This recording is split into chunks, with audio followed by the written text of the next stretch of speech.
Assalamualaikum warahmatullahi wabarakatuh. Hai, jumpa lagi bersama saya Erma Widayanti. Dan video kali ini saya akan menjawab nih beberapa hal yang ditanyakan sama teman-teman terkait pengunduran pengumuman P3K guru gitu kan. Jadi teman-teman, hari ini memang sudah ada info kalau harusnya hari ini tuh ada pengumuman buat kalian tentang P3K guru. Hanya saja ada pengumuman itu diundur gitu. Terus banyak yang tanya apakah ada perubahan aturan ataukah nanti yang diutamakan honorer yang ada di negeri itu atau gimana, karena banyak yang tidak passing grade. Tapi sebelum saya bahas, jangan lupa di like, comment, dan share ke teman-teman kamu jika video ini dirasa bermanfaat. Jangan lupa di subscribe juga biar nanti kalau ada video terbaru dari aku kalian bisa langsung tahu. Oke, sekarang teman-teman ini saya share dulu terkait dengan penundaan pengumuman hasil seleksi kompetensi 1 guru ASN P3K tahun 2021. Jadi ini berdasarkan nomor 5363-B GT 01.00/2001 yang dikeluarkan kemarin teman-teman tanggal 23 September. Nah, kemudian di sini itu masih ada berlangsungnya proses pengolahan nilai teman-teman. Jadi masih ada proses pengolahan nilai dari seleksi kompetensi guru P3K ini, sehingga yang harusnya diumumkan hari ini menjadi tidak ditentukan, ditunda gitu ya, ditunda sampai pengumuman lebih lanjut. Makanya teman-teman, bagi yang sudah ujian atau sudah seleksi di tahap 1 wajib nih untuk selalu update dan membuka halaman guru-p3k.kemendikbud.go.id. Nah, terkait peraturan nih, apakah nanti yang honorer akan diselamatkan atau afirmasi atau mungkin diutamakan yang honorer di GTT ya, GTT yang ada di negeri itu sendiri. Banyak sekali berita simpang siur yang mungkin membuat teman-teman ini galau. Ini gimana ya, hasilnya gimana ya, kayak gitu. Nah, teman-teman perlu diketahui kita harus mencari sumber itu terpercaya. Dalam artian, jadi teman-teman itu harus berpacu pada aturan yang sudah ada gitu ya. Mungkin banyak berita simpang siur, ada yang bilang pengumumannya nunggu tahap 3 nih, ada yang bilang pengumumannya ini masih belum tahu karena mengutamakan honorer yang ada di sekolah itu sendiri. Ada yang bilang lagi mungkin ada prankingan, nah kayak gitu. Jadi teman-teman, aturan yang sudah ada tolong dicermati kembali karena belum ada aturan lagi. Dan teman-teman harus baca nih, harus baca tentang peraturan Direktur Jenderal Guru dan Tenaga Kependidikan nomor 3767-B-B1-HK.01.03/2021 tentang petunjuk teknis pelaksanaan seleksi pengadaan pegawai pemerintah dengan perjanjian kerja atau P3K untuk JF atau jabatan fungsional guru pada pemerintah daerah tahun 2021. Nah, yang perlu kalian teliti lagi ini adalah terkait dengan alur seleksinya teman-teman. Ini sudah dibahas sebenarnya di video aku yang awal-awal P3K itu juga ada ya, bahwa nantinya akan ada 3 tes, akan ada 3 tahap. Dimana di tahap 1 itu akan ada yang lulus dan tidak lulus, ya kan teman-teman. Baru yang tidak lulus akan memilih formasi kembali. Sehingga dari sini kita bisa tahu bahwa nantinya dari tahap 1 itu pasti ada pengumuman siapa yang lulus. Paham sampai sini ya? Jadi pasti ada siapa yang lulus dan itu mengisi formasi yang mana. Akhirnya dari situ formasi yang belum ada akan diisi oleh tahap kedua dan dilanjutkan di tahap ketiga. Tetapi memang nanti optimalisasi formasi itu ada di akhir setelah semua yang lulus itu teman-teman. Nah, di situ akan ada formasi-formasi yang memang belum terisi karena misalnya nih ada peserta yang daftar di situ nggak ada yang lulus misalnya.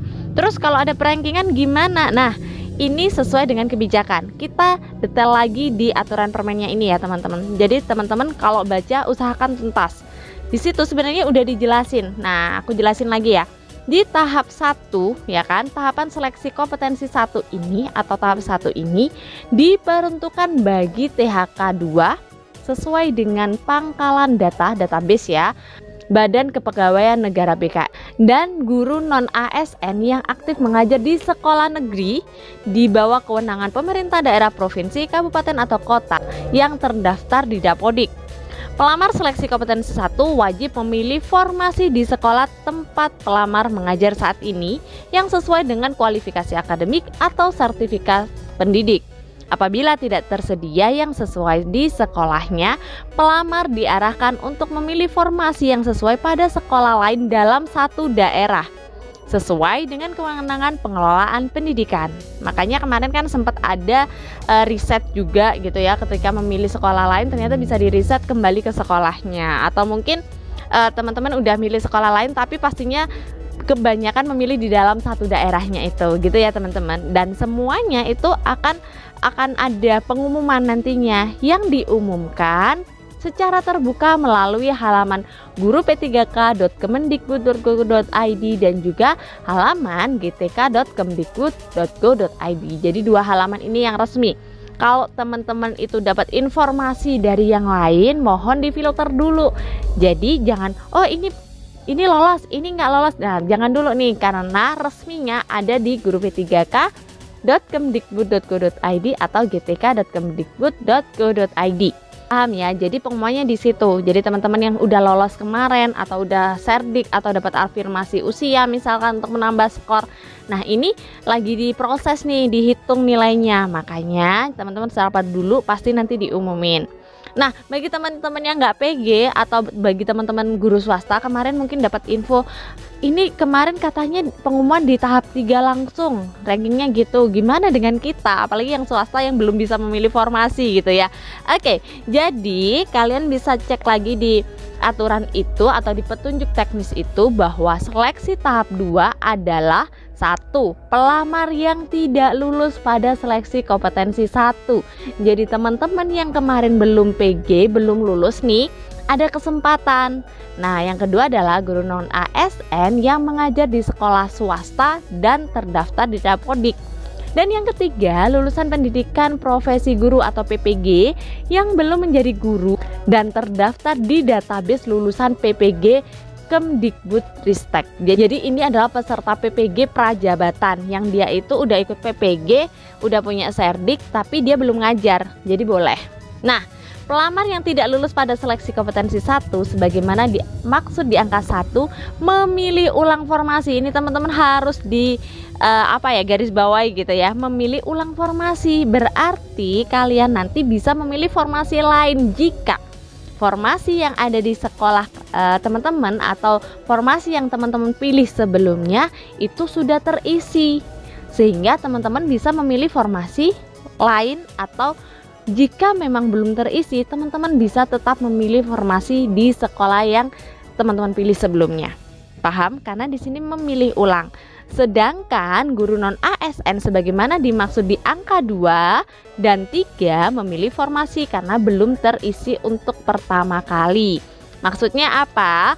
Maksudnya formasi di tahap 1 itu kan sudah terisi teman-teman.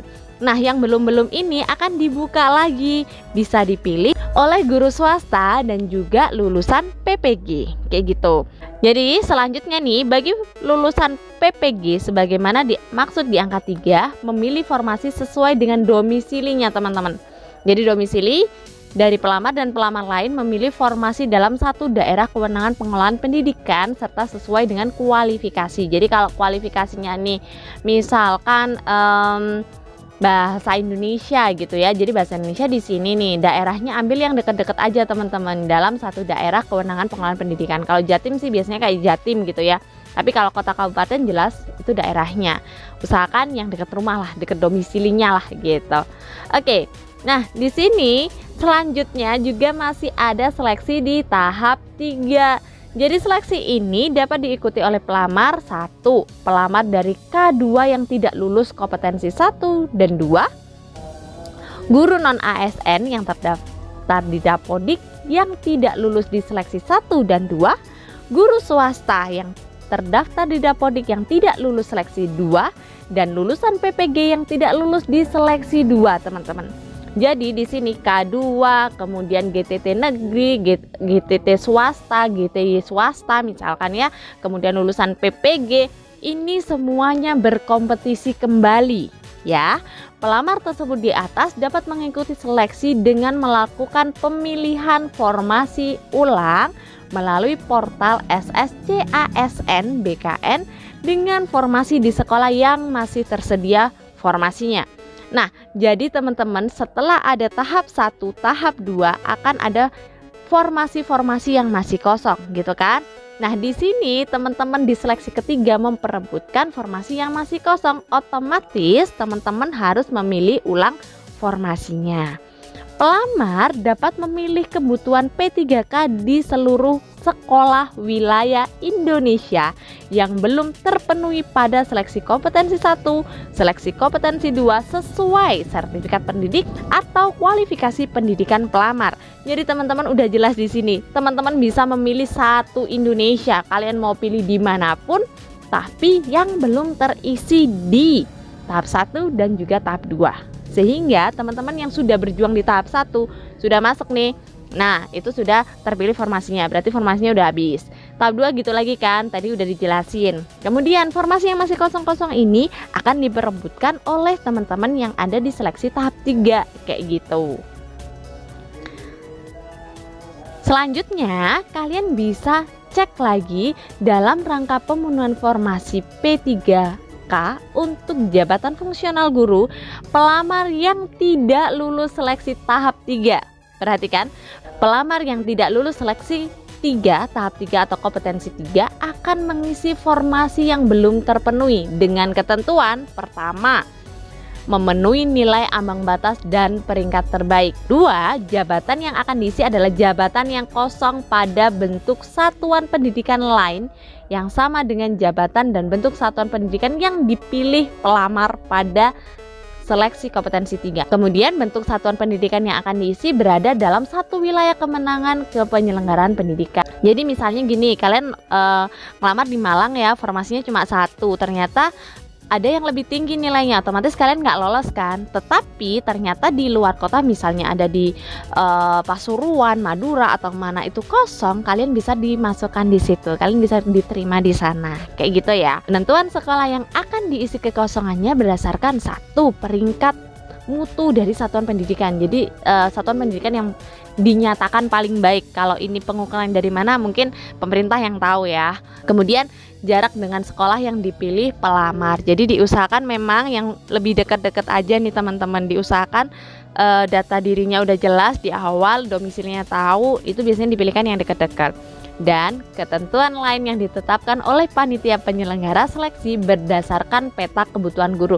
Yang ini kita nggak bisa tebak teman-teman ya, gimana nanti aturannya seperti apa. Kita harus lihat tahapan seleksinya, pengumumannya gimana, baru kita bisa menyimpulkan. Karena panitia akan memetakan kan kebutuhan guru itu seperti apa. Jadi dari pemerintah itu sudah memikirkan banyak hal. Jadi teman-teman nggak usah netting dulu ke pemerintahnya. Jadi teman-teman fokus aja untuk melalui tahapan-tahapan yang sudah ditentukan.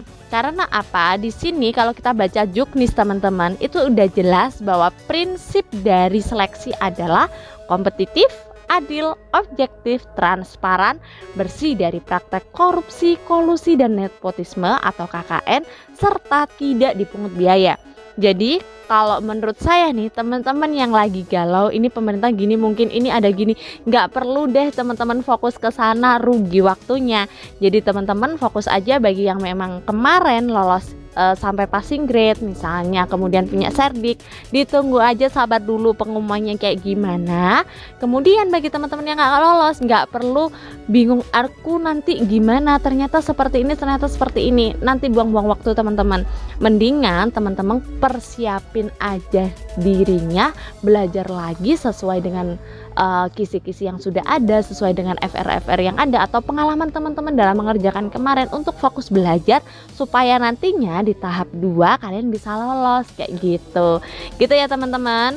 Mungkin itu aja yang aku sampaikan hari ini. Terima kasih atas pertanyaan-pertanyaan yang nyampe ke saya. Akhirnya saya membuka kembali juknisnya. Semoga ini bermanfaat buat kalian. Terima kasih sudah menonton. See you next time. Assalamualaikum warahmatullahi wabarakatuh.